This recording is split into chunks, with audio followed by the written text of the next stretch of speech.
It's the Real News Network. I'm Sharmini Pires coming to you from Baltimore. Deep divisions remain over the role that the European Court of Justice should have in Britain following the exit from the European Union. These divisions show little sign of softening and were more exposed on Thursday after the UK Brexit minister met with EU negotiators in Brussels. This comes at a time when opposition to the extreme executive powers granted under the Great Repeal Bill continues to mount, and a new report from Corporate Europe Observatory and the Global Justice Now says for every meeting with the NGO, the EU's Brexit task force met 10 corporate lobbyists. Joining us from London to discuss the role of the European Court post-Brexit, as well as the Great Repeal Bill and their latest report on the matter, is Nick Dearden. Nick is the director of the Global Justice Now, which is a UK-based public interest social justice organization. Nick, good to have you with us. Thank you very much. So, Nick, let's start off with the latest analysis on the role of corporate lobbies dominating Brexit negotiations. In the report titled Big Businesses Britain, How Corporate Lobbies Dominate Secret Meetings with Brexit Negotiators in London and Brussels, explain your findings in that report and what is most alarming. Well, what we found, we've looked at the last 6 months of meetings that have been held by both the Brexit minister and also the trade secretary. And what we found is the Brexit minister has met, for every public interest representative that they meet 6 business representatives, mostly big business representatives. In the trade department, it's even worse. For every 1 public interest representative, it's 9 big business representatives. So what we find is huge decisions are being taken about the future of this country because Brexit will change everything, effectively change our constitution. And yet the overwhelming number of people that are influencing this process are, surprise, surprise, big businesses. In fact, we find especially big finance around the table regularly with government ministers. You've got people like Goldman Sachs, 4 meetings, HSBC, 6 meetings, the City UK, a big financial lobby group, 8 meetings. Meanwhile, the 2 biggest trade unions in this country had only 1 meeting each. So overwhelmingly, other voices are being drowned out by the transnational corporations who want this to work in their interests. Right. And what would you say to those who might argue with you that EU is a collection of businesses and Brexit poses a far-reaching consequences for businesses and millions of employees that they employ, thus that they should be involved in these discussions?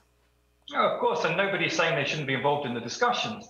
But I think when you have them influencing the discussions in a way that so outweighs everybody else, public interest groups, trade unions, consumer protection groups, environmental groups, indeed public universities, many representatives of the public sector also completely overwhelmed by meetings with big businesses. It's clear that they're not just one participant at the table, but that actually increasingly the interests of some big businesses, some big corporations in this country are having way more influence, way more power over these negotiations than anyone else. That's going to massively shape the type of country that we become after Brexit. And one of our main concerns is actually we're going to be looking at a Brexit which is about low regulation, lower working standards, lower environmental standards, lower consumer protection standards, because that's in the interest of some big businesses. What you effectively see is those big businesses are shaping the whole way that our country operates. And that's a real problem. And actually, I'd say as well, it's an underestimate of the number of the amount of influence a big business has got, because this is only the stuff that we've got that's on the record. And actually, many of the institutions and organizations that we've counted as public interest groups are actually effectively think tanks for the business lobby and far-right libertarian think tanks that actually represent the business interest far more than they represent what could really be described as a public interest. Right. Now, Nick, on Thursday, The Guardian reported that more than 70 charities, NGOs, and trade unions, along with rights organizations such as Amnesty International, Liberty and Friends organizations, Friends of the Earth, I believe, have joined a formal alliance to push back against the Great Repeal Bill. Nick, can you just remind us here on the other side of the pond about the Great Repeal Bill? What is it up to do? And it's being called the Henry VIII powers in Britain. Give us a sense of what that bill allows them to do today. So this is the biggest piece of legislation that's ever passed through the British Parliament. And essentially what it aims to do is translate all European law into British law. And they say, well, we need to do this because, of course, on the day that we leave the European Union, we don't want to have a black hole in our legal system. We want to have all the law as it currently exists. So they're translating it all over. Fair enough, you may say. The problem is, in translating this law over, they need to do more than just replace the initials EU with the initials UK. They need to make decisions because we're going to be withdrawing from all sorts of institutions that keep this law alive and enforce it and so on. So you can't simply say we're pulling out of all of the enforcement mechanisms that allow human rights law to actually mean something. You have to replace them with something. Now, the problem is, how do you do that? Because you are having to do that across a massive spectrum of different sorts of law, from workers' rights to the environment to consumer law and so forth, human rights law. So essentially, they're going to do that by giving ministers very, very large amounts of power to make decisions outside of Parliament as to how those laws should be transposed. And they're extensively using something we call Henry VIII powers. Henry VIII, you probably know, was a famous English monarch from the Renaissance period, especially known for executing several of his wives, quite a tyrannical figure. And he invented certain laws to get around having to go to Parliament to get them to sign off all sorts of things that he wanted to do. So Henry VIII laws are essentially a way of the executive making decisions outside of Parliament's full scrutiny and accountability. And this will be used in the Great Repeal Bill, as things stand, more than it's ever been used in peacetime before. So government ministers will have serious amounts of power to reformulate how laws exist and how they are implemented. And that really, really worries us. And we're saying, you need extra scrutiny for this period of time when you're transposing such enormous amounts, such enormous quantities of legislation. We don't want Parliament signing away its power and allowing ministers to do this behind the scenes, because what it could mean is then cutting our ability to enforce this law and keep this law up to date for the foreseeable future. Right. And if certain ministers are allowed to write these bills, and corporations has so much influence in the process, and with them in particular, we have no idea what will come out. Give us a few more examples of what one could expect if they actually exercise the Henry VIII and the mega repeal bill here. What can we expect? Well, let me give you an example. So one of the pieces of law that's going to be transposed is going to be about working, the conditions under which people are allowed to work in this country, and particularly the stuff in there around discrimination at work. So you have legal rights in terms of not being discriminated on the basis of gender or race in the workplace. Now, that stuff all exists in European law. That's going to be transferred to British law. The problem is the institution that enforces that at the moment, we won't be party to it. So effectively, the enforcement mechanism for all of this law that means that you can get justice, you can seek justice if you've been discriminated against at work, will disappear. What will it be replaced with? Well, we don't know yet. And we'd like to have a debate, a public debate and a parliamentary debate about that. But actually what we fear is that those decisions will be made by ministers, and what they may decide to do is simply come up with an institution which is less effective, a less effective way of somebody getting redress if they've been discriminated against at work.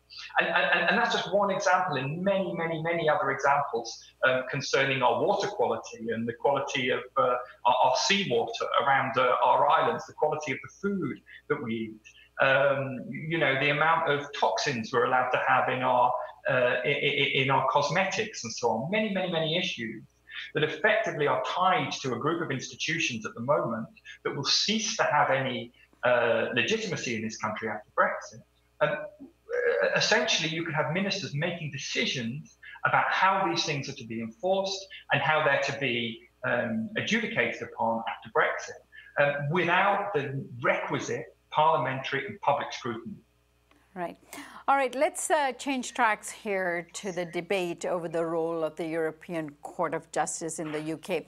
Some of the most recent proposals and statements from the British government appear to suggest that they would accept a role for the European Court of Justice after Brexit, at least for an interim period. But at the same time, however, the Prime Minister, when visiting a factory in Guildford, proceeded to state that following Brexit, what we'll have exactly is the government's position will be on the ECJ. She actually says that, actually, I don't want to preempt her saying it, so let's listen to what she had to say.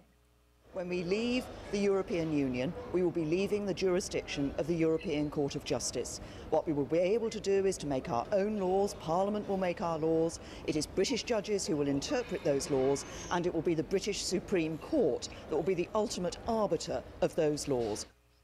So what is exactly the position of, say, global justice now in terms of this, as well as what is the position of the government? It seems all very unclear in relation to the European Court of Justice.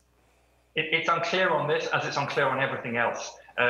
Look, we hear one minister say one thing one week, and then we hear another minister say almost the opposite thing the next week. So it's really unclear. And the European Union has said, look, we really need to know where you stand on these issues so that we can come up with a negotiating stance and we can have discussions around it. And it's very difficult for them to do that. You heard there, the Prime Minister said, we want nothing to do with the European Court of Justice on the day after Brexit.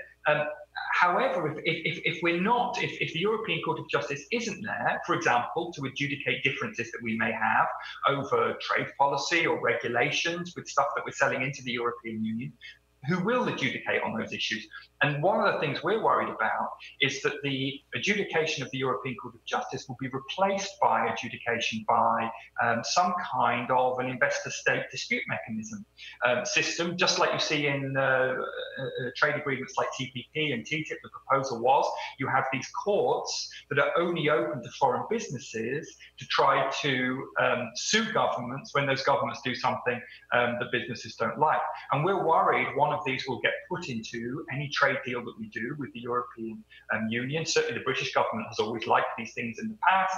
The European Commission has tended to like them, though not quite as much as the British government. And so you could actually be replacing what is a professional, normal court system, the European Court of Justice, with essentially an investor-state dispute settlement system, which is only about giving voice to big business, to foreign big business, to get its own way. So it's on a lot of these issues, it's really unclear, and we're worried that we only have 18 months now to negotiate these things, and all sorts of things could be negotiated in that time. But in any normal period would require years and years and years of proper public consultation and debate, and these things could just be waved through.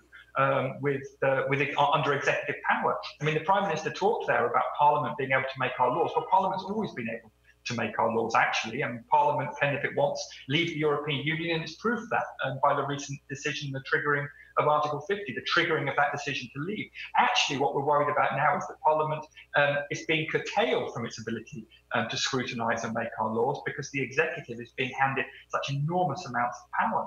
And when it comes to discussing trade agreements with the United States, with the European Union, with other countries in the world, at the moment, Parliament has no power whatsoever over those trade agreements. It can't stop them.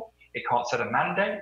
It can't amend any trade deal brought back to it. It has no right to see any of the negotiating papers. So what we're looking at here, both in terms of the Great Repeal Bill, but also across the board, is a huge executive power grab, taking power from Parliament and putting it into the hands of government ministers.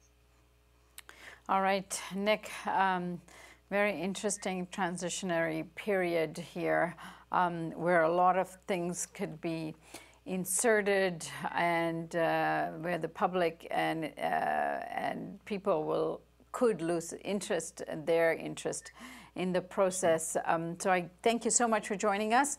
Oh, it's a pleasure. And we look forward to further analysis from you as this process proceeds. Anyway, have a good weekend, and we'll see you soon. Thank you very much. And thank you for joining us here on the Real News Network.